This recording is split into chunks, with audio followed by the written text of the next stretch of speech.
이게 무슨 내가 언제 대출을 이런 적이 없는데. 떨리는 손으로 서류를 확인해 보니 집을 담보로 8천만 원의 대출이 되어 있었습니다. 그녀의 이름으로 그녀의 도장이 찍힌 서류였습니다.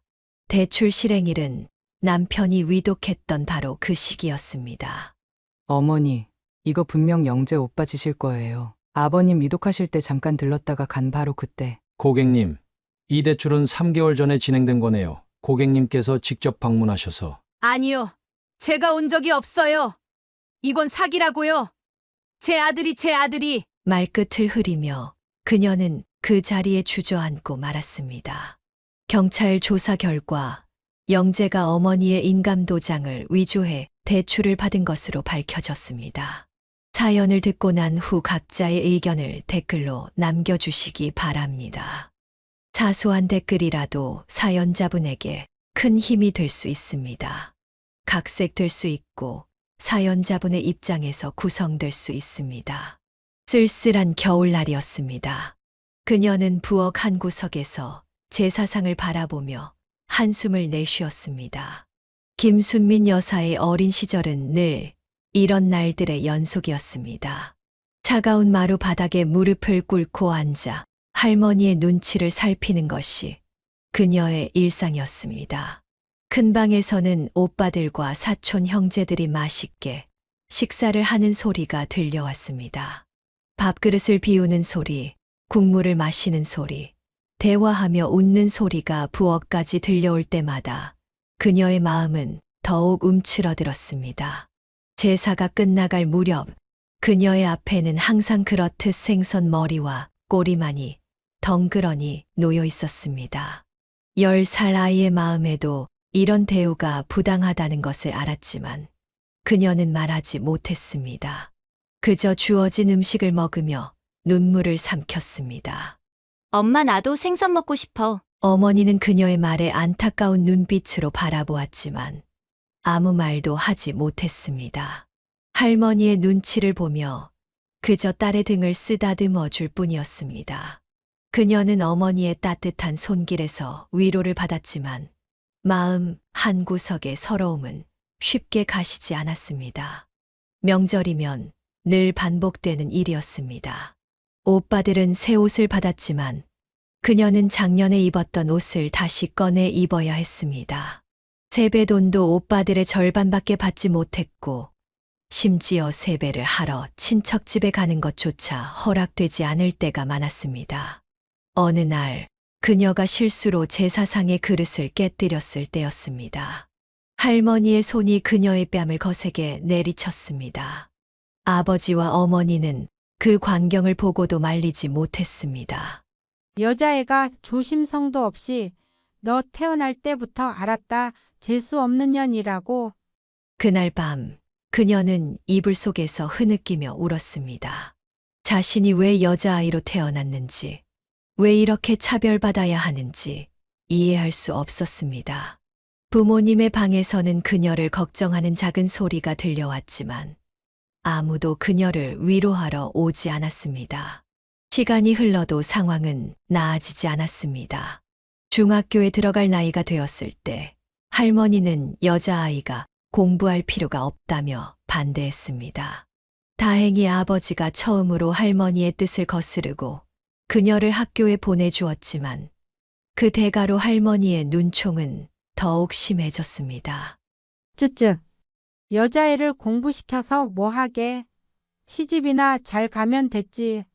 그녀는 매일 새벽같이 일어나 집안일을 돕고 학교에 다녔습니다. 오빠들이 편히 공부할 때도 그녀는 설거지와 빨래를 해야 했습니다. 하지만 그녀는 포기하지 않았습니다. 차별과 편견 속에서도 자신의 꿈을 키워갔고 그것이 훗날 그녀가 강한 여성으로 성장하는 밑거름이 되었습니다. 그녀의 중학교 시절은 유난히 반짝였습니다. 김순민 여사는 전교에서 손꼽히는 우등생이었고 특히 수학과 과학 과목에서 두각을 나타냈습니다. 매일같이 도서관에서 늦게까지 공부하며 자신의 꿈을 키워갔고 그 모습은 선생님들의 눈에도 특별하게 비춰졌습니다.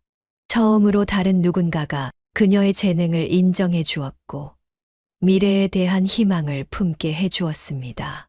그날 이후로 그녀는 더욱 열심히 공부했고 중간고사와 기말고사에서 모두 전교 상위권의 성적을 유지했습니다. 수업이 끝난 후에도 그녀는 학교에 남아 어려운 문제로 고민하는 친구들을 도와주었습니다. 그럴 때마다 그녀는 자신이 미래의 선생님이 되어 학생들을 가르치는 모습을 상상하며 행복해했습니다.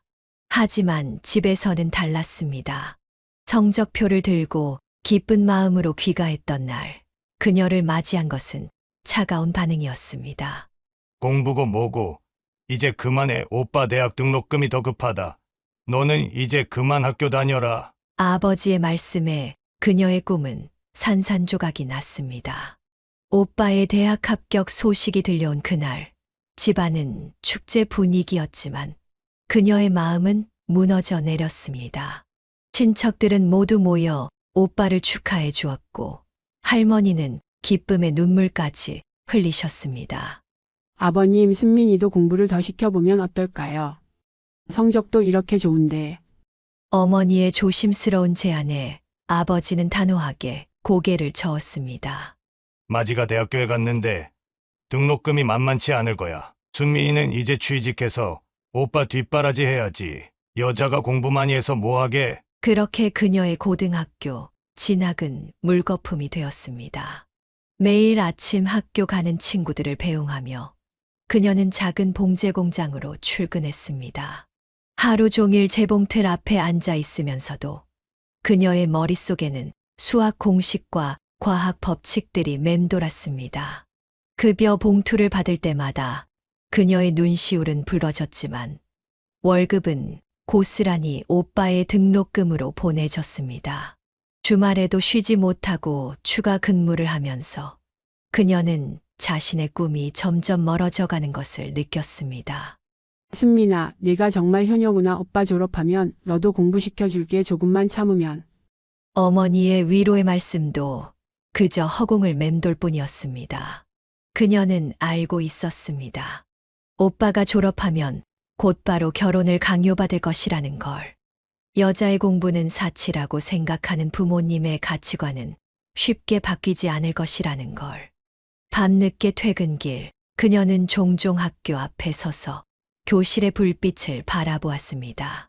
그곳에서 공부하는 학생들을 가르치는 것이 그녀의 꿈이었습니다. 하지만 이제 그 꿈은 이룰 수 없는 것이 되어버렸습니다. 가끔 그녀는 자신이 가르쳤던 친구들이 어떻게 지내는지 궁금해했습니다. 선생님, 저는 왜 여자로 태어났을까요? 저도 꿈을 이룰 자격이 있는 거 아닌가요? 쓸쓸한 밤거리에서 그녀는 중얼거렸습니다. 20살도 되지 않은 그녀의 어깨는 이미 세상의 무게로 무거워져 있었습니다. 가부장적인 집안의 딸로 태어난 그녀의 재능과 꿈은 결국 시대와 환경이라는 높은 벽 앞에서 좌절되고 말았습니다. 봉제 공장에서 일하는 동안에도 그녀는 몰래 책을 읽었습니다. 점심시간이면 언제나 작은 수학 문제집을 펼쳐들었고 퇴근 후에는 동네 도서관에 들러 잠시나마 공부하는 척이라도 했습니다. 하지만 그것도 잠시 집안의 경제적 부담이 커지면서 그녀는 더 많은 시간을 일터에서 보내야만 했습니다.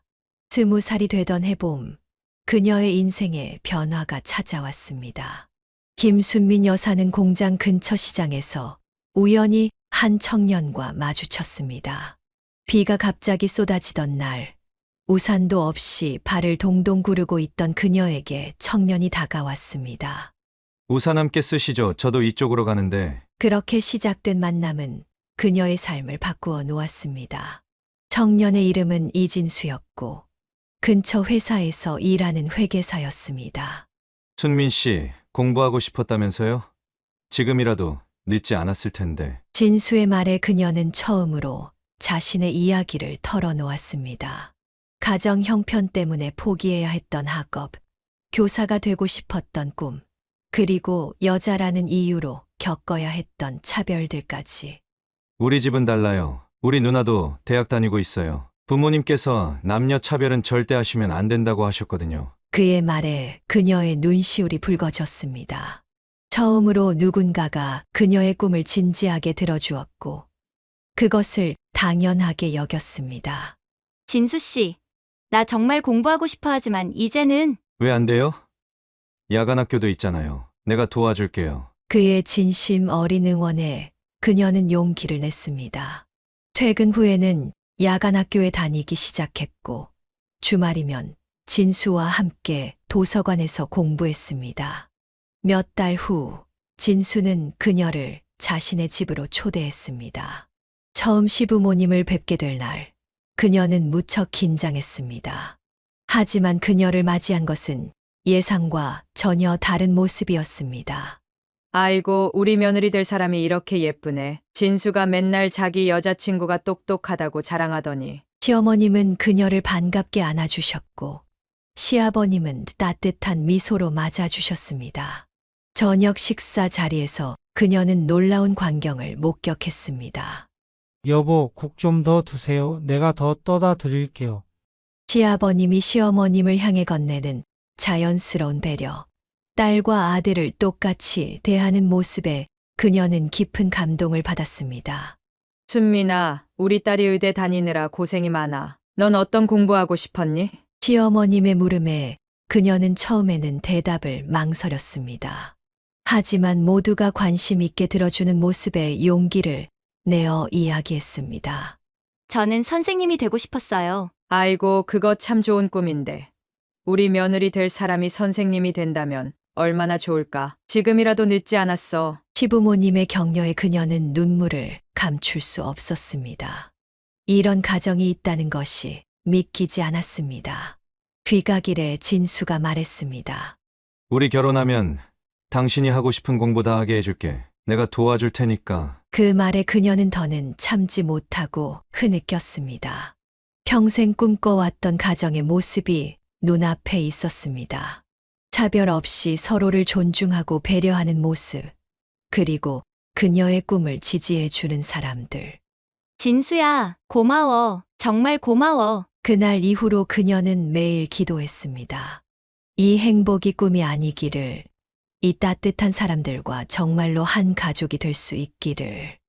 봉제 공장에서의 고된 하루도 이제는 견딜만 했습니다.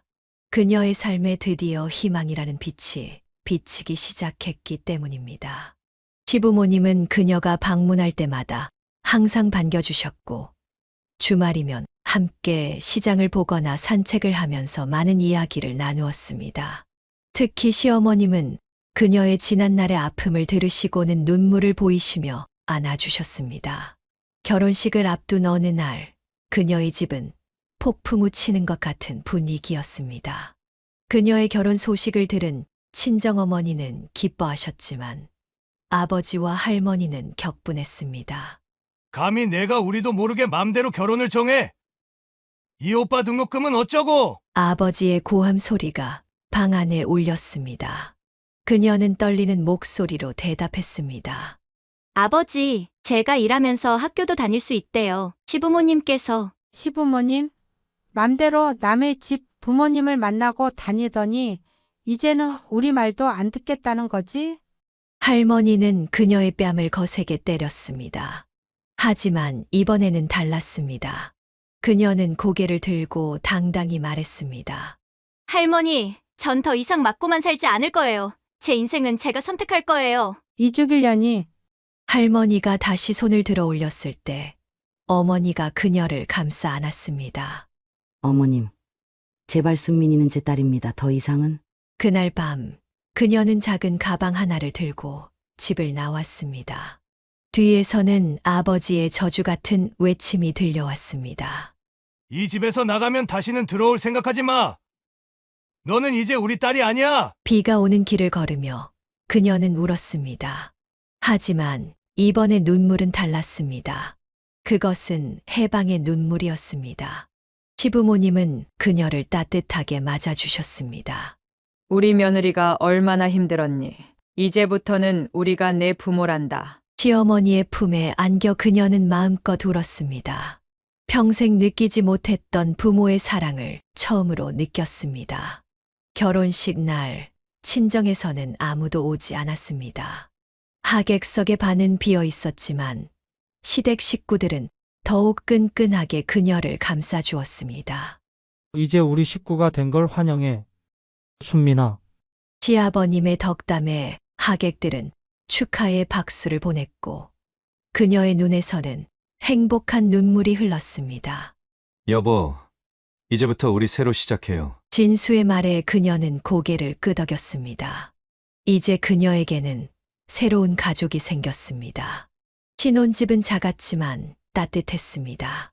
시어머니는 매주 반찬을 들고 오셨고 시아버님은 그녀의 야간 학교 공부를 적극적으로 지원해 주셨습니다. 순민아, 내일은 내가 저녁 준비할 테니까 공부에 집중해. 남편은 집안일을 나누어 하자고 했고 그녀의 꿈을 위해 함께 미래를 계획했습니다. 어느 날 친정어머니가 몰래 찾아왔습니다. 순민아, 엄마는 내가 잘 살길 바란다. 아버지 몰래 왔어.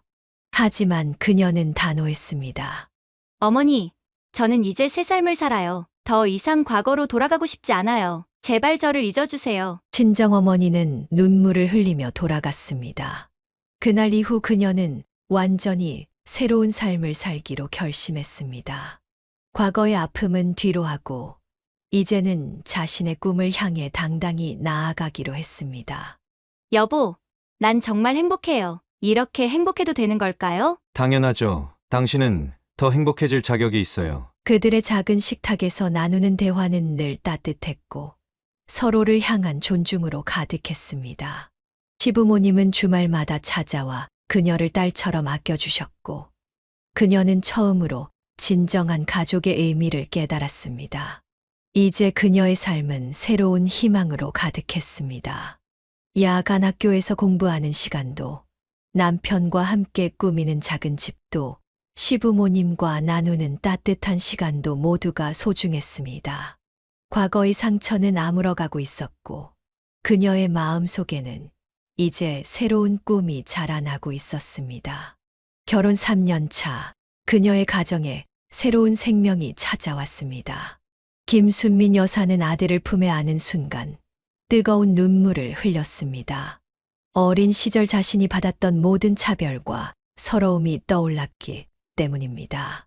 우리 아들, 엄마가 너는 절대 차별하지 않을게. 내가 하고 싶은 건 다 하게 해줄게. 남편은 그런 아내를 걱정스러운 눈으로 바라보았습니다. 여보, 당신 너무 무리하는 거 아니에요? 애한테 저렇게 다 해주면. 난 우리 아들만큼은 내가 겪은 걸 절대 겪게 하고 싶지 않아요. 아들 영재가 자랄수록 그녀의 마음속 상처는 더욱 깊어졌고 그만큼 아들에 대한 보상 심리도 커져갔습니다. 엄마, 나 저거 사고 싶어. 그래, 우리 영재, 엄마가 사줄게. 장난감 가게에서 영재가 원하는 것은 모두 사주었고 먹고 싶다는 것은 무엇이든 해주었습니다. 시어머니는 이런 며느리가 안타까웠습니다. 애한테 너무 다 해주면 안 좋아. 적당히 해야지. 어머님, 전 우리 영재가 제가 겪은 것처럼 못 가진다는 이유로 서러워하는 걸 보고 싶지 않아요. 영재는 초등학교에 입학하면서 더 많은 것을 요구하기 시작했습니다. 엄마, 친구들은 다 새 스마트폰 있는데 나만 없어. 알았어.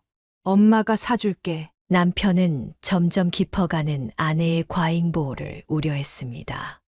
여보, 이제 그만하면 안 될까요? 영재가 너무 버릇없어지는 것 같아요. 당신은 몰라요. 어린 시절 갖고 싶은 게 있어도 가질 수 없었던 그 마음을. 시간이 흐를수록 영재의 요구는 점점 더 커져갔습니다. 중학생이 되자 고가의 게임기를 달라고 했고 친구들과 어울리기 위해 필요하다며 수십만 원의 용돈을 요구했습니다. 엄마, 내가 친구들이랑 PC방 가려면 돈이 필요해. 다른 애들은 다 부모님이 주시는데. 그녀는 결국 자신의 월급을 몽땅 아들의 용돈으로 쓰기 시작했습니다. 야간 학교 등록금까지 아들을 위해 써버리는 날도 있었습니다. 순민아, 이러다 내 꿈은 어쩌려고 그러니? 시어머니의 걱정에도 그녀는 고개를 저었습니다. 어머님, 전 우리 영재만 잘 자라면 돼요. 제 꿈은 이제 상관없어요. 하지만 영재의 행동은 점점 더 걱정스러워졌습니다. 학교에서 친구들에게 과시하기 위해 거짓말을 하기 시작했고, 돈을 빌리고 갚지 않는 일도 생겼습니다. 이영재, 너 또 친구한테 돈 빌린 거야? 남편의 호통에도 영재는 태연했습니다. 아빠는 몰라요. 엄마가 다 해결해 주실 거예요. 그 말을 들은 그녀는 가슴이 덜컥 내려앉았습니다. 자신이 아들을 위해 한다고 믿었던 행동들이 오히려 아들을 망치고 있다는 것을 깨달았기 때문입니다. 여보, 내가 잘못한 걸까요? 남편은 아내를 안아주었습니다. 우리 같이 고쳐보자. 아직 늦지 않았어요. 하지만 이미 깊어진 영재의 버릇은 쉽게 고쳐지지 않았습니다. 그녀는 밤마다 울면서 고민했습니다. 자신의 상처를 치유하려다가 오히려 새로운 상처를 만들어내고 있는 것은 아닌지, 과거의 아픔을 보상받으려다가 아들의 미래를 망치고 있는 것은 아닌지. 시간이 흘러 이영재가 26이 되었습니다. 김순민 여사의 걱정과 달리 그는 대학 졸업 후 한 대기업에 취직하며 안정을 찾아갔습니다. 방황하던 시절의 그를 생각하면 마치 기적 같았습니다. 엄마, 저 이번에 승진했어요. 정말 우리 영재가, 엄마는 내가 이렇게 잘 될 줄 알았어. 그녀는 아들을 바라보며 눈시울을 붉혔습니다. 한때 돈을 함부로 쓰고 거짓말하던 아들이 이제는 책임감 있는 직장인으로 성장해 있었습니다. 근데 엄마, 제가 이번에 소개받은 사람이 있어요. 영재의 말에 그녀의 귀가 솔깃해졌습니다. 아들이 30이 되기 전에 결혼시키고 싶었던 터라 이런 이야기는 반가웠습니다. 같은 회사 다니는 김현이라고. 디자인팀에서 일하는데 이번 주말에 엄마 아빠 한번 만나 뵙고 싶대요. 처음 연희를 만난 날 그녀는 깊은 인상을 받았습니다. 단정하고 지적인 모습에 예의 바른 태도까지 첫인상부터 마음에 들었습니다. 어머님, 아버님, 처음 뵙겠습니다. 김연이라고 합니다. 아이고, 우리 며느리 될 사람이 참 예쁘구나. 시어머니가 되어 며느리를 맞이하는 순간 그녀는 문득 자신의 젊은 시절이 떠올랐습니다. 자신을 따뜻하게 맞아주셨던 시어머님처럼 그녀도 연희를 진심으로 환영하고 싶었습니다. 연희야, 우리 영재가 좀 서툴지만 잘 부탁해. 네, 어머님, 제가 잘 챙겨주도록 하겠습니다. 결혼식 날 그녀는 행복한 눈물을 흘렸습니다. 한때 버릇없이 굴던 아들이 이제는 한 가정의 가장이 되어 있었습니다. 여보, 우리 아들 정말 잘 자랐죠? 남편은 아내의 손을 꼭 잡아주었습니다. 당신 덕분이에요. 힘들 때도 많았지만 결국 잘 이겨냈잖아요. 신혼집을 구하는 과정에서도 영재는 달라진 모습을 보여주었습니다. 예전처럼 무작정 돈을 달라고 하는 대신 자신이 모은 돈으로 전세금의 반을 마련했습니다. 엄마, 이제는 제가 엄마 아빠 모시고 살고 싶어요. 연희도 같이 살자고 하더라고요. 그 말을 들은 그녀는 가슴이 뭉클했습니다. 영재야, 너희 신혼살림인데 괜찮겠어? 엄마가 저 키우느라 고생 많이 하셨잖아요. 이제는 제가 효도할 차례예요. 며느리 연희도 시부모 모시고 사는 것을 반겼습니다. 어머님, 저희가 모시고 살게 해주세요. 영재 오빠도 그게 좋대요. 새 집으로 이사한 후 그들의 가정은 더욱 화목해졌습니다. 아침마다 연희가 준비한 식사를 함께 하고 저녁이면 다 같이 드라마를 보며 이야기꽃을 피웠습니다. 엄마, 저희 이번에 아기 생겼어요. 어느 날 연희가 들려준 소식에 온 가족이 기뻐했습니다. 그녀는 특히 더 행복했습니다. 자신이 겪었던 어두운 과거와 달리 이제 그녀의 손주는 따뜻한 가정에서 자랄 수 있을 것이기 때문입니다. 우리 영재, 앞으로도 연희랑 잘 살아야 해. 알죠, 엄마. 이제는 제가 우리 가족 지킬게요. 영재의 말에 그녀는 미소 지었습니다. 한때는 걱정만 끼치던 아들이었지만 이제는 믿음직한 가장이 되어 있었습니다. 그녀의 마음속 응어리졌던 상처들도 이제는 조금씩 아물어가고 있었습니다. 여보, 우리 영재 보니까 어때요? 그러게요. 이제는 정말 든든한 아들이 됐네요. 부부는 서로를 바라보며 미소 지었습니다. 그들의 사랑과 인내로 키운 아들이 이제는 자신의 가정을 이루고 행복하게 살아가는 모습을 보는 것. 이것이야말로 부모로서 누릴 수 있는 가장 큰 기쁨이었습니다. 평화로웠던 가정의 먹구름이 드리우기 시작한 것은 영재의 결혼 2년 차부터였습니다. 김순민 여사는 아들 내외의 잦은 다툼 소리에 밤잠을 설쳐야 했습니다. 또 여자들이랑 술 마시고 들어와? 너 정말 미쳤어? 시끄러워. 내가 돈 벌어오는데 뭐가 문제야? 내가 뭘 안다고 그래? 돈. 웃기지 마. 그 돈 다 술집 여자들한테 쓰는 거 다 알아. 매일 밤 반복되는 부부의 다툼을 들으며 그녀는 한숨만 깊어졌습니다. 남편과 그녀는 이 상황을 어떻게 해결해야 할지 고민했습니다. 어머님, 어느 날 연희가 눈물을 흘리며 찾아왔습니다. 나도 이제 남자들이랑 술 마시고 올 거야. 그 인간한테 똑같이 갚아줄 거라고. 연희야, 그러지 마. 그건 해결책이 아니야. 하지만 연희의 마음도 이미 돌이킬 수 없이 상했습니다. 얼마 후 그녀도 늦은 시간까지 귀가하지 않았고 이번에는 영재가 폭발했습니다. 야, 너 미쳤어? 애 있는 여자가 밤늦게까지 어디서 흥청망청이야? 너는 되고 나는 안 돼. 웃기지 마. 나도 회식이었다고 할게. 너처럼. 부부의 다툼은 점점 더 격해졌고 급기야 시부모 앞에서도 거리낌 없이 싸우기 시작했습니다. 어머님, 저 이제 이혼할래요. 진짜 못 살겠어요. 저 인간이랑은. 연희야, 애기 생각해서라도. 애요? 저런 쓰레기 같은 아빠를 두는 게 더 불행해요. 차라리 혼자 키우겠습니다. 설상가상으로 충격적인 일이 벌어졌습니다. 그녀가 운영하던 계모임의 돈이 사라진 것입니다. 3천만 원. 10년 넘게 이웃들과 함께 해온 계모임의 돈이었습니다.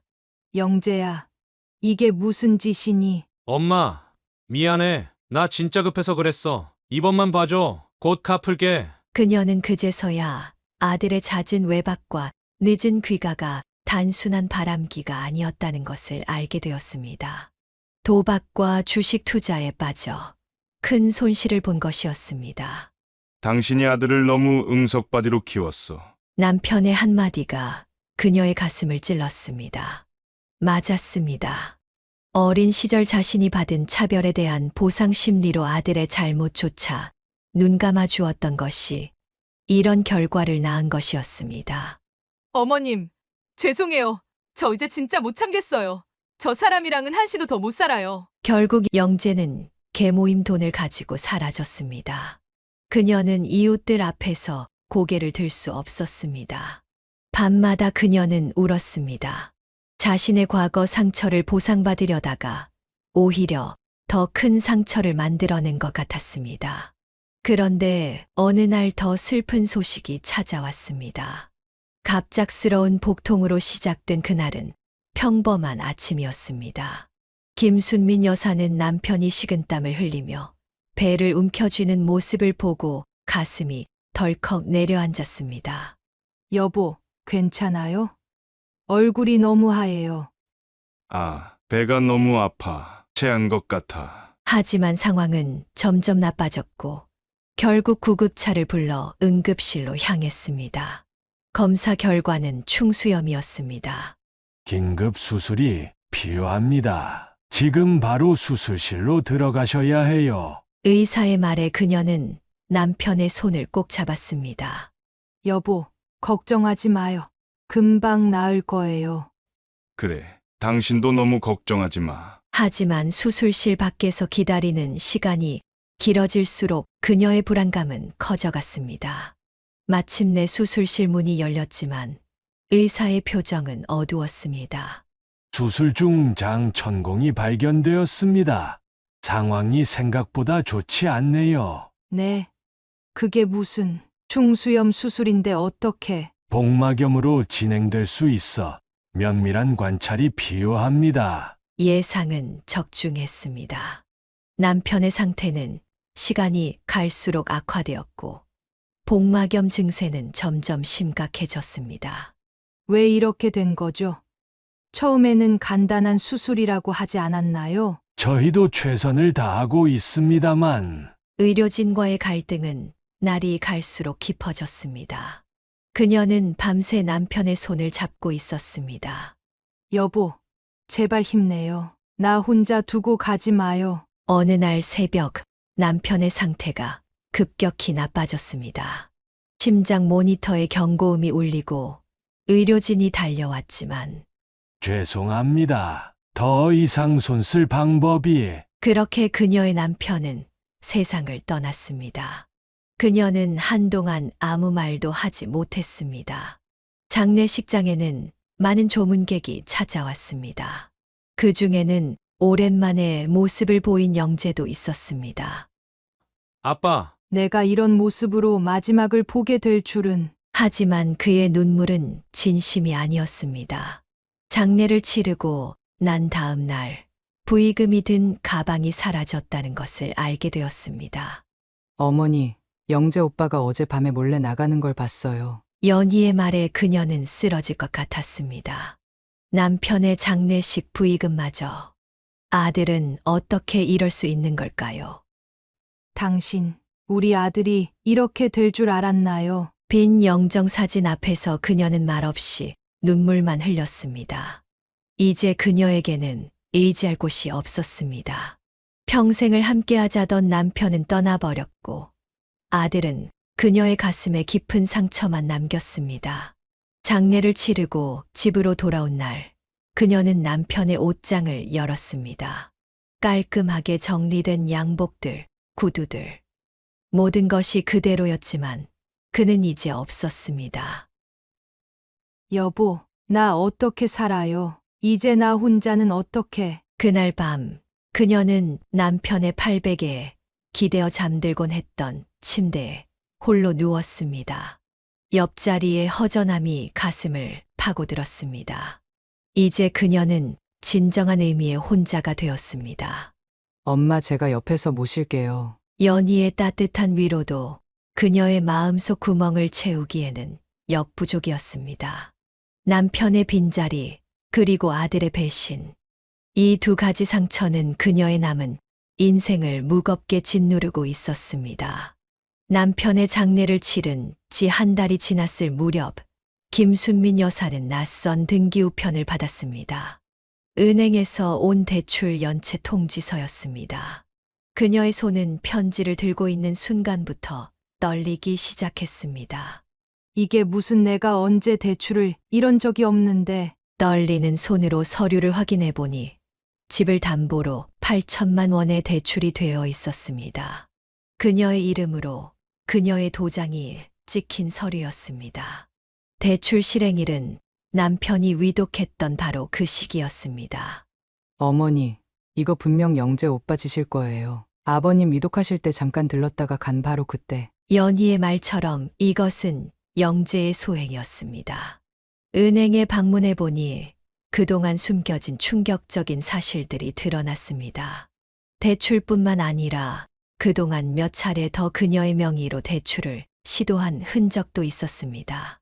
고객님, 이 대출은 3개월 전에 진행된 거네요. 고객님께서 직접 방문하셔서. 아니요. 제가 온 적이 없어요. 이건 사기라고요. 제 아들이. 말끝을 흐리며 그녀는 그 자리에 주저앉고 말았습니다. 경찰 조사 결과 영재가 어머니의 인감도장을 위조해 대출을 받은 것으로 밝혀졌습니다. 아들은 이미 해외로 도주한 뒤였고 계좌에는 단 한 푼도 남아있지 않았습니다. 이러면 이제 어떻게 되는 건가요? 죄송하지만 담보 대출이라 집을 처분해야 할 것 같습니다. 3개월째 연체되고 있는 상황이라. 평생을 살아온 집, 남편과의 추억이 담긴 보금자리를 잃게 된다는 현실이 그녀를 덮쳤습니다. 벽지 한 장 한 장에 담긴 추억들이 주마등처럼 스쳐 지나갔습니다.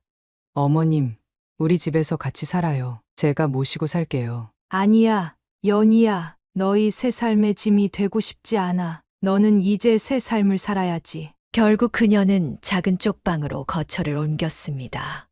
20년 넘게 살았던 집에서 나오는 날, 그녀는 마지막으로 방 안을 둘러보았습니다. 영재가 자라난 방, 남편과 함께 보냈던 거실, 행복했던 순간들이 가득했던 부엌. 여보, 미안해요. 우리가 함께 꾸린 보금자리를 내가 지키지 못했네요. 당신이 그렇게 아끼던 집인데. 짐을 옮기는 날, 그녀가 가져갈 수 있는 것은 겨우 작은 트렁크 하나 분량이었습니다. 남편의 유품들과 사진 몇 장, 그리고 꼭 필요한 옷가지들만을 챙겼습니다. 쪽방으로 옮긴 그날 밤, 좁은 방구석에서 그녀는 끝없이 눈물을 흘렸습니다. 이제는 정말 모든 것을 잃었다는 생각이 들었습니다. 단 2평 남짓한 공간, 화장실도 공동으로 써야 하는 이곳이 그녀의 새로운 집이 되었습니다. 우리 영재가 어쩌다가 이렇게 됐을까? 내가 뭘 잘못한 걸까? 그녀의 한숨 속에는 자책과 후회가 가득했습니다. 어쩌면 이 모든 것이 자신의 잘못된 사랑이 만든 결과인지도 모른다는 생각이 들었습니다. 어린 시절 받은 차별에 대한 보상심리로 아들을 너무 응석바지로 키웠던 것. 그것이 결국 이런 비극을 낳은 것은 아닐까. 창밖으로 비가 내리기 시작했습니다. 좁은 쪽방은 비 새는 소리가 더욱 크게 들렸고 곰팡이 냄새가 코를 찔렀습니다. 이웃방에서는 누군가의 흐느끼는 소리가 들려왔고 복도 끝에서는 술에 취한 사람의 고성이 울려 퍼졌습니다. 이제는 정말 끝인가? 나는 이제 어떻게 살아야 하나? 그녀의 한숨 소리가 비 오는 밤거리에 묻혀갔습니다. 남편도 아들도 집도 모두 잃은 그녀에게 남은 것은 끝없는 절망뿐이었습니다. 좁은 창문으로 스며드는 가로등, 불빛이 그녀의 쓸쓸한 그림자를 길게 드리웠습니다. 보름달이 뜬 어느 밤, 김순민 여사는 특별한 꿈을 꾸었습니다. 남편이 환한 미소를 지으며 그녀 앞에 나타났습니다. 여보, 당신이에요? 꿈속에서 남편은 말없이 그녀의 손을 잡고 어딘가로 걸어갔습니다. 그곳은 아름다운 정원이 있는 커다란 건물이었습니다. 건물 앞에는 행복한 노년, 평화로운 실버타운이라는 간판이 보였습니다. 여보, 여기가 어디예요? 남편은 여전히 말없이 미소만 지었고 그녀는 그 순간 잠에서 깨어났습니다. 쪽방의 좁은 창문으로 새어 들어오는 달빛이 방 안을 은은하게 비추고 있었습니다. 여보, 꿈이었나요? 그날 이후 그녀는 계속해서 같은 꿈을 꾸었습니다. 남편이 그녀를 실버타운으로 이끄는 꿈이었습니다. 일주일째 같은 꿈이 반복되자 그녀는 결심했습니다. 연희야, 나 실버타운에 한번 가보려고 해. 어머님, 제가 모시러 갈게요. 근데 갑자기 무슨 일이세요? 남편이 자꾸 꿈에 나타나시네. 연희의 도움으로 그녀는 시내에 있는 실버타운을 방문했습니다. 놀랍게도 그곳은 꿈에서 본 그 건물과 너무나 비슷했습니다. 어머님, 여기 정말 좋네요. 정원도 있고. 그래, 꿈에서 본 그대로야. 안내를 맡은 직원이 그들에게 실버타운을 소개했습니다. 깔끔한 시설과 다양한 프로그램들, 특히 그녀의 눈길을 끈 것은 도서관이었습니다. 어르신들을 위한 독서 모임도 있고 문학 강좌도 열린다고 하네요. 그녀는 문득 자신의 젊은 시절 꿈이었던 교사를 떠올렸습니다. 비록 이루지 못한 꿈이었지만 이곳에서라면 뭔가 새로운 시작을 할 수 있을 것 같았습니다. 연희야, 이상하게도 여기 오니까 마음이 편안해지네. 하지만 현실적인 문제가 있었습니다. 실버타운의 입주금은 그녀에게는 너무나 큰 금액이었습니다. 쪽방에서의 생활도 빠듯한 그녀에게 실버타운은 그저 꿈일 뿐이었습니다. 어머님, 제가 어떻게든 도와드릴게요. 아니야, 이제 그만 가자. 집으로 돌아가는 길, 그녀는 실버타운 정원에 피어있는 겨울꽃을 바라보았습니다. 꽃잎 사이로 떨어지는 햇살이 마치 남편의 미소처럼 따뜻하게 느껴졌습니다. 여보, 당신이 보여주신 거죠? 이곳을. 바람이 불어왔고 그녀의 머리카락이 살랑거렸습니다. 마치 누군가가 쓰다듬어 주는 것 같은 느낌이 들었습니다. 그녀는 잠시 눈을 감았습니다. 봄이 오면 이 정원에는 어떤 꽃들이 필까? 그런 생각을 하니 가슴이 설렜습니다. 언젠가는 꼭 다시 올게요. 그녀는 마지막으로 한 번 더 실버타운을 바라보았습니다. 이곳에서의 새로운 시작을 꿈꾸며 그녀는 천천히 발걸음을 돌렸습니다. 봄이 왔지만 김순민 여사는 여전히 쪽방에서 외롭게 지내고 있었습니다. 그날도 그녀는 실버타운 근처를 서성이고 있었습니다. 멀리서라도 그곳을 바라보는 것이 그녀의 소소한 낙이 되어 있었습니다. 오늘도 꽃이 예쁘게 폈네. 그때였습니다. 실버타운 정원에서 휠체어를 타고 나오시는 한 노부부가 보였습니다. 그녀는 자신의 눈을 의심했습니다. 휠체어를 밀고 계신 분은 분명 아버지? 휠체어에 앉아 계신 분은 친정어머니였습니다. 세월의 흔적이 깊게 패인 얼굴이었지만 분명 그녀의 어머니였습니다. 순수민이니? 어머니의 떨리는 목소리에 그녀는 그 자리에 주저앉고 말았습니다. 30년 만의 재회였습니다. 어머니, 아버님. 이게 누구야? 우리 순민이가. 아버지의 목소리도 많이 늙어 있었습니다. 한때 그토록 엄하기만 하셨던 아버지의 눈가에 눈물이 고였습니다. 딸아, 우리가 너무 미안하다. 어머니가 휠체어에서 일어나려 하셨지만 그녀가 먼저 달려가 어머니를 끌어안았습니다. 어머니, 저예요. 순민이에요. 이 어미가 너무 늦게 찾아와서 미안하다. 세 사람은 한동안 아무 말도 하지 못했습니다. 그저 서로를 바라보며 눈물만 흘렸습니다. 작년에 내 소식을 들었다. 아들한테 그런 일도 당했다고. 아버지의 말씀에 그녀는 더욱 서러워졌습니다. 다 제 잘못이에요. 제가 아들을 잘못 키워서. 아니다. 내 잘못이 아니야. 우리가 너를 그렇게 키워서. 아버지는 말끝을 흐리셨습니다. 딸에 대한 차별, 그로 인한 상처가 대물림되어 이런 비극을 낳았다는 걸 깨달으신 듯 했습니다. 우리도 여기 입주한 지 얼마 안 됐어. 내 어머니가 몸이 많이 안 좋아져서. 아버지의 설명을 들으며 그녀는 운명이란 것을 느꼈습니다. 남편의 꿈에서 보여준 이곳에서 이렇게 부모님을 다시 만나게 될 줄은 꿈에도 몰랐습니다. 순민아, 이제라도 우리랑 같이 살자. 너도 여기 들어와서. 아버지. 내 방도 있어. 우리가 미리 너를 위해 해놨단다. 그제서야 그녀는 깨달았습니다. 부모님께서 그동안 그녀를 찾고 계셨다는 것을, 그리고 이미 그녀를 위한 자리를 마련해 두셨다는 것을. 저 정말 그래도 될까요? 당연하지. 이제는 우리가 너를 제대로 된 딸로 대해주마. 어머니가 그녀의 손을 꼭 잡으셨습니다. 그 손길에서 그녀는 오랫동안 그리워했던 어머니의 따뜻함을 느꼈습니다. 어머니, 아버님, 감사합니다. 봄바람이 불어왔고 실버타운 정원의 꽃들이 흔들렸습니다. 마치 하늘에서 남편이 지켜보며 미소 짓고 있는 것 같았습니다. 이제 그녀는 알았습니다. 남편이 꿈에서 이곳을 보여준 진짜 이유를. 그날 이후 그녀는 부모님과 함께 실버타운에서 새로운 삶을 시작했습니다. 아침마다 어머니의 휠체어를 밀고 정원을 산책하고 저녁에는 아버지와 함께 도서관에서 책을 읽었습니다. 30년이란 세월의 공백을 메우기에는 부족했지만 그들에게는 이제 새로운 시작을 위한 시간이 있었습니다.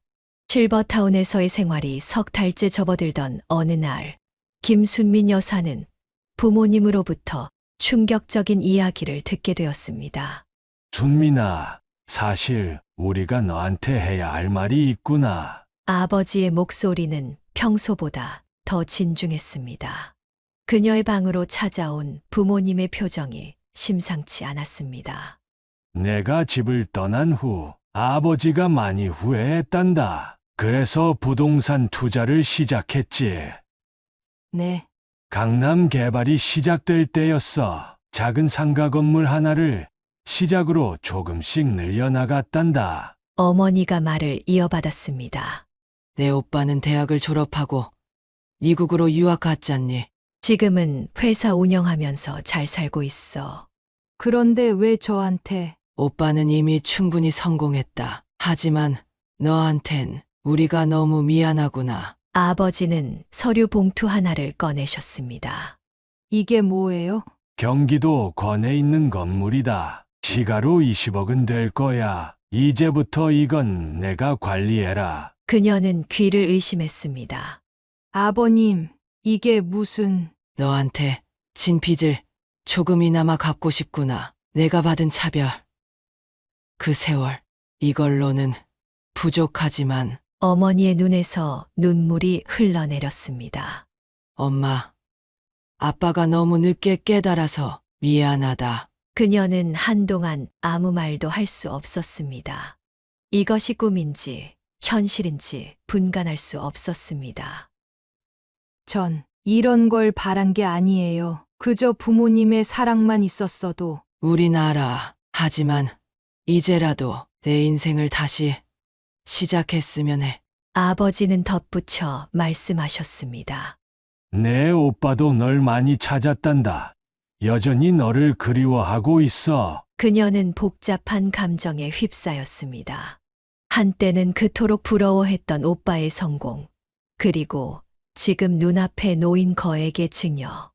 이제는 내 인생을 살아라. 그동안 남편과 아들 때문에 고생 많았잖니. 부모님의 말씀에 그녀는 고개를 끄덕였습니다. 이제야 진정한 의미의 새로운 시작을 할 수 있을 것 같았습니다.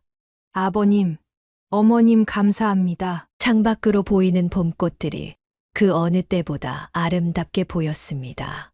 이제 그녀의 인생에도 진정한 봄이 찾아온 것 같았습니다. 실버타운에서의 생활이 익숙해질 무렵, 김순민 여사의 마음속에서 오래된 꿈이 다시 꿈틀거리기 시작했습니다. 도서관에서 책을 읽던 어느 날, 한 할머니가 그녀에게 다가왔습니다.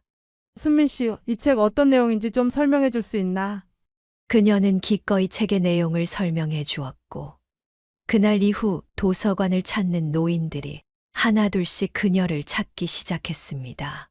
관장님, 제가 제안 하나 드려도 될까요? 네, 말씀해 보세요. 실버타운에 문학 동아리를 만들면 어떨까요? 제가 책을 함께 읽고 이야기 나누는 시간을 가져보고 싶어서요. 관장은 흔쾌히 승낙했고, 그렇게 황혼 독서회가 시작되었습니다. 처음에는 5명의 회원으로 시작했지만 점차 참여하는 사람들이 늘어났습니다. 선생님, 오늘은 어떤 책을 읽을까요? 그녀는 선생님이라는 호칭이 쑥스러웠지만 가슴 한편이 따뜻해지는 것을 느꼈습니다. 비록 정규 교사는 아니었지만 이렇게라도 가르치는 일을 할 수 있다는 것이 감사했습니다.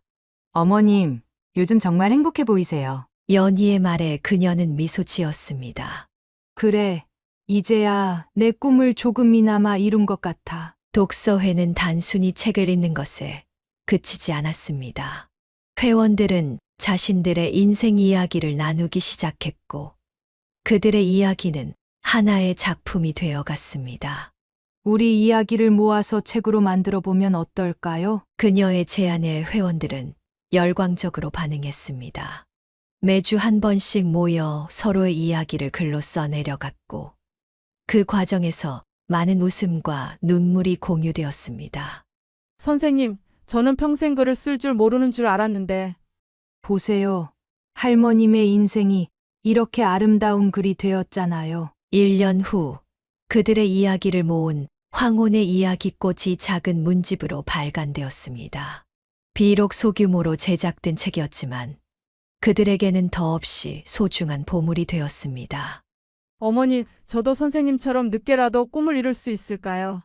당연하죠. 우리에겐 아직 시간이 있잖아요. 문학 동아리는 점차 실버타운의 명물이 되어갔습니다. 다른 실버타운에서도 그녀를 초청해 강연을 요청했고, 그녀는 기꺼이 자신의 경험을 나누었습니다.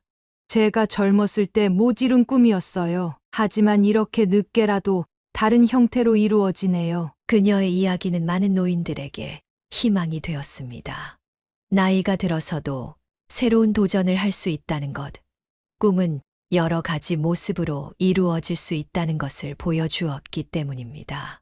준민아, 내가 자랑스럽구나. 아버지의 말씀에 그녀는 눈시울이 붉어졌습니다. 어린 시절 그토록 바라던 교사의 꿈을 이제는 더 성숙하고 깊이 있는 모습으로 이루어가고 있었기 때문입니다. 여보, 저 이제 행복해요. 제 방식대로 꿈을 이루어가고 있어요. 창밖에 꽃들이 흐드러지게 피어 있었습니다. 그녀의 인생도 이제 새로운 꽃을 피우고 있었습니다. 비록 늦은 나이에 시작한 도전이었지만 그만큼 더 깊은 의미가 있었습니다. 이제 그녀는 매주 화요일마다 도서관에서 새로운 꿈을 키워가고 있습니다. 책장을 넘기는 소리, 글을 쓰는 소리, 때로는 웃음소리가 도서관을 가득 채우고 그 속에서 그녀는 진정한 스승의 의미를 배워가고 있었습니다. 따뜻한 봄날이었습니다. 김순민 여사가 실버타운 정원에서 어머니의 휠체어를 밀고 있을 때였습니다. 예상치 못한 손님이 그녀를 찾아왔습니다. 엄마, 그 목소리에 그녀의 온몸이 굳어버렸습니다. 뒤돌아보니 초라한 모습의 영재가 서 있었습니다. 영재야, 내가 어떻게... 엄마가 부자가 됐다고 해서 한번 찾아뵀어요. 그의 목소리에는 죄스러움보다는 계산된 듯한 느낌이 묻어 있었습니다. 휠체어에 앉아 계시던 친정어머니의 날카로운 목소리가 들렸습니다. 어머니, 제 아들입니다. 아, 그 불효자식이? 영재는 고개를 숙인 채 그들에게 다가왔습니다. 엄마, 나 잘못했어요. 용서해 주세요. 그동안 도박에 빠져서. 그래서 이제 와서 뭘 바라는데? 그녀의 목소리는 차가웠습니다. 사업 자금이 필요해요. 이번엔 진짜 성공할 수 있어요. 엄마가 이제 돈이 많다면서요. 뭐라고? 그녀의 눈에서 분노가 일었습니다. 내가 감히... 아직도 정신을 못 차렸구나. 엄마, 제발요. 이번만 도와주시면. 이번만? 그동안 몇 번이나 그런 말을 했니? 계모임 돈을 훔쳐갈 때는? 집을 날릴 때는? 아버지 장례식 부의금을 가져갈 때는? 그녀의 목소리가 점점 커졌습니다. 그래, 난 이제 돈이 있다. 하지만 그건 내가 가져갈 돈이 아니야. 이제 난 더 이상 내 어미가 아니야. 엄마. 날 엄마라고 부르지 마. 넌 이미 내 아들이 아니야. 아버지 돌아가셨을 때, 그때 이미 우리 인연은 끝났어. 영재의 얼굴이 일그러졌습니다. 그럼 다른 사람 도와줄 돈은 있으면서 자식은 못 도와주겠다는 거예요? 이 못된 녀석아! 친정어머니가 휠체어에서 일어나려 하셨습니다. 어머니, 제가 하겠습니다. 그녀는 아들 앞에 똑바로 섰습니다. 내가 나한테서 물려받은 게 뭐가 있다고 그래? 내 청춘을 바쳐 너를 키웠는데 넌 뭘 했니? 도박, 거짓말, 사기, 이제는 지긋지긋해. 엄마. 가거라. 다시는 내 앞에 나타나지 마라. 내가 필요한 건 돈이 아니야. 내 인생을 돌아보는 거야. 그래도 전 엄마 아들인데. 아들이라고?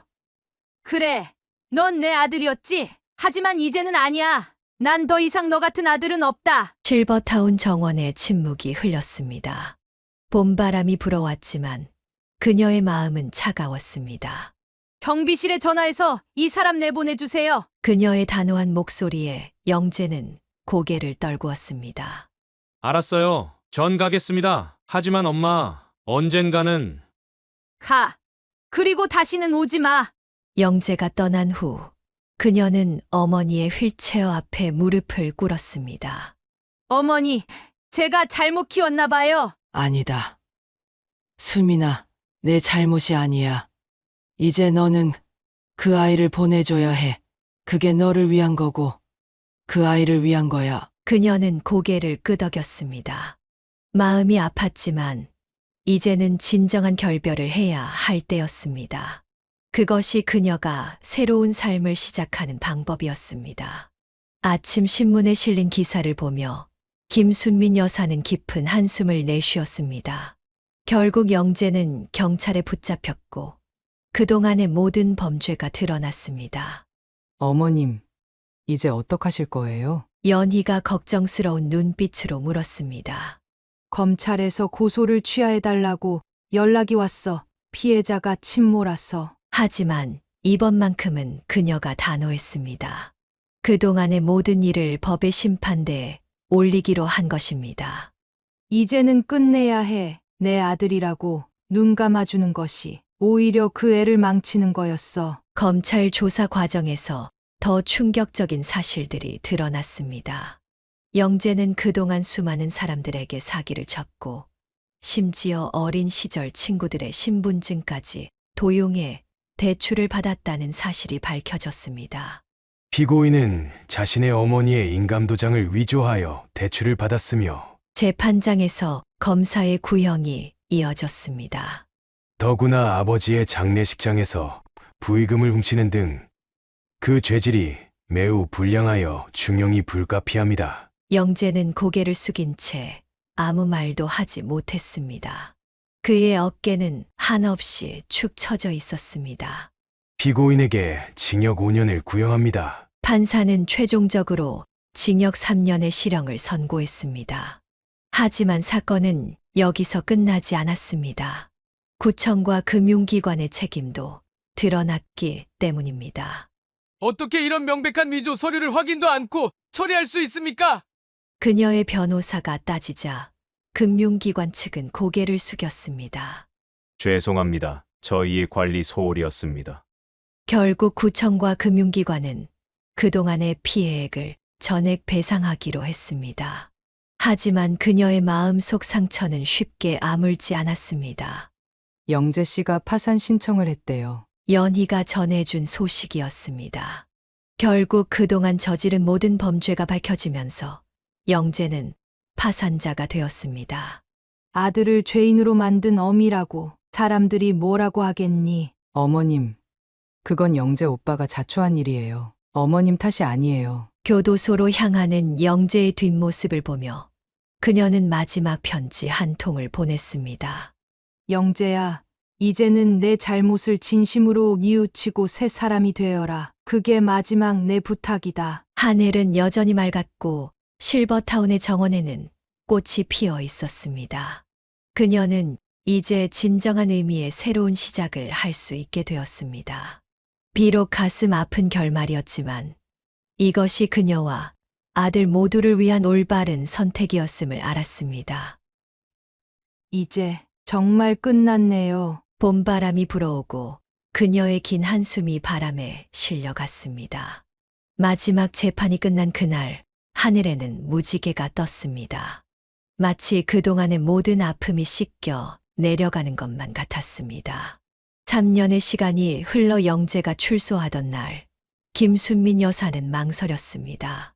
아들을 마중 나가야 할지 그대로 두어야 할지 결국 그녀는 교도소 앞에 서 있었습니다. 어머니, 영재의 모습은 많이 달라져 있었습니다. 삭발한 머리에 수척해진 얼굴이었지만 눈빛만은 맑아져 있었습니다. 어머니, 정말 죄송합니다. 이제야 진심으로 사죄드립니다. 그의 목소리에는 과거의 계산적인 톤이 없었습니다. 진정한 뉘우침이 묻어나왔습니다. 정말 반성했니? 네, 교도소에서 매일 밤 생각했어요. 제가 얼마나 큰 죄를 지었는지. 영재는 교도소에서 검정고시를 통해 대학교 과정을 마쳤고 회계사 자격증도 따냈다고 했습니다. 수감 생활 동안 한 번도 징계를 받지 않았다는 교도관의 증언도 있었습니다. 이제는 정직하게 살고 싶어요. 제 힘으로 그의 말에 그녀는 조심스럽게 희망을 품었습니다. 출소 후 영재는 작은 회계사무소에서 일을 시작했습니다. 급여는 적었지만 성실하게 일했습니다. 어머니, 제가 번 첫 월급이에요. 영재가 내민 봉투에는 얼마 되지 않는 금액이었지만 그녀는 그 어떤 돈보다 값지게 느껴졌습니다. 매달 조금씩이라도 어머니께 갚아나가겠습니다. 제가 저지른 모든 일들을. 시간이 흐르면서 영재의 변화는 진심이라는 것이 증명되었습니다. 1년 넘게 한 번도 거짓말을 하지 않았고 약속도 잘 지켰습니다. 어느 날 연희가 찾아왔습니다. 어머님, 영재 오빠가 많이 달라진 것 같아요. 그래, 이제는 정말 달라진 것 같구나. 저 아이가 아빠를 보고 싶어 해요. 그렇게 영재는 5년 만에 자신의 아이를 다시 만났습니다. 처음에는 어색했지만 시간이 지나면서 부녀의 관계도 조금씩 회복되어 갔습니다. 아빠, 이거 내가 그린 거야. 우리 딸이 이렇게 그림을 잘 그리는구나. 연희도 조금씩 마음의 문을 열기 시작했습니다. 영재의 진심 어린 사과와 변화된 모습에 그녀도 점차 믿음을 갖게 된 것입니다. 어머님, 저희 다시 한번 시작해 보려고 해요. 그녀는 두 사람의 재결합을 조심스럽게 지켜보았습니다. 이번에는 영재가 진정으로 가장의 책임을 다하리라는 믿음이 들었기 때문입니다. 이제는 정말 달라질게요. 제가 지켜야 할 가족이 있으니까요. 실버타운에서 열린 가족 모임 날, 영재는 모두 앞에서 무릎을 꿇었습니다. 할아버님, 할머님, 그리고 어머니, 제가 저지른 모든 잘못을 용서해 주세요. 이제는 진정한 아들이 되겠습니다. 그의 눈물에는 진심이 담겨 있었습니다. 세월은 많은 것을 변화시켰고 그 속에서 영재도 진정한 성숙을 이루어낸 것이었습니다. 어머니, 이제는 제가 어머니의 자랑스러운 아들이 되고 싶습니다. 그래, 이제야 내가 진정한 내 아들이 된 것 같구나. 봄날의 따스한 햇살이 창가에 비쳤습니다. 그 빛 속에서 그녀는 새로운 희망을 보았습니다. 비록 많은 상처와 아픔이 있었지만 이제는 그것들이 치유되어 더 단단한 가족의 결속으로 이어지고 있었습니다. 이제 그녀의 실버타운 생활에는 새로운 일상이 더해졌습니다. 주말마다 찾아오는 영재 가족과의 시간, 손녀와 함께하는 즐거운 순간들. 뒤늦게 찾아온 이 행복이 그녀에게는 더없이 소중했습니다. 시간은 많은 것을 치유했습니다. 김순민 여사는 실버타운에서 부모님과 함께 지내며 조금씩 과거의 상처를 극복해 나갔습니다. 순민아, 오늘은 바깥 공기가 참 좋구나. 어머니의 휠체어를 밀며 정원을 산책할 때면 그녀는 이제야 진정한 가족의 의미를 깨닫는 것 같았습니다. 어머니, 제가 어릴 때는 이런 날 어머니랑 단 둘이 있어 본 적이 없었는데. 그래, 엄마가 너무 늦게 깨달았다. 어머니의 눈시울이 붉어졌습니다. 아버지도 많이 달라지셨습니다. 매일 아침 그녀의 방을 찾아와 안부를 물으시고 저녁이면 함께 도서관에서 책을 읽었습니다. 아버님, 이 책 재미있으세요? 그래, 내가 추천해준 책인데 참 좋구나. 이런 걸 더 일찍 읽었더라면. 어느 날 미국에서 오빠가 찾아왔습니다. 순민아. 오빠. 30년 만에 재회였습니다. 성공한 사업가가 된 오빠의 모습은 많이 달라져 있었지만 그의 눈빛만은 여전히 따뜻했습니다. 미안하다. 내가 너무 늦게 찾아왔구나. 아니에요. 오빠, 이렇게 만날 수 있는 것만으로도 감사해요. 오빠는 그동안 그녀를 찾아다녔다고 했습니다. 하지만 그녀가 연락을 끊고 지냈기에 찾을 수 없었다고 했습니다. 이제는 우리가 진짜 가족이 되자. 내가 그동안 못해준 동생 노릇. 이제부터 시작할게. 연희도 변함없이 그녀의 곁을 지켰습니다. 이제는 딸처럼 그녀를 보살폈습니다. 어머님, 제가 만든 김치찌개예요. 많이 드세요. 연희야, 너는 정말 내 친딸 같아. 저도 어머님이 친엄마 같아요. 영재 오빠 때문에 이렇게 된 거 정말 죄송해요. 아니야. 내 잘못이 아니야. 오히려 내가 있어서 내가 힘을 낼 수 있었어. 실버타운의 일상은 평화로웠습니다. 아침이면 부모님과 함께 산책을 하고 주말이면 오빠가 화상통화로 안부를 전했습니다. 연희는 일주일에 2번씩 찾아와 음식을 해주고 그녀의 이야기를 들어주었습니다. 준민아, 이제 행복하니?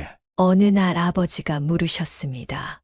네, 아버님. 이제야 진정한 가족을 알게 된 것 같아요. 그래, 우리가 너무 늦게 깨달았다만 이제라도 함께할 수 있어서 다행이구나. 가을 햇살이 비치는 실버타운의 창가에서 그녀는 문득 남편을 떠올렸습니다. 남편이 꿈에서 이곳을 보여준 것은 어쩌면 그녀에게 진정한 가족의 의미를 알려주기 위해서였는지도 모릅니다. 여보, 이제 저 행복해요. 걱정하지 마세요. 창밖으로 단풍잎이 떨어지고 있었습니다.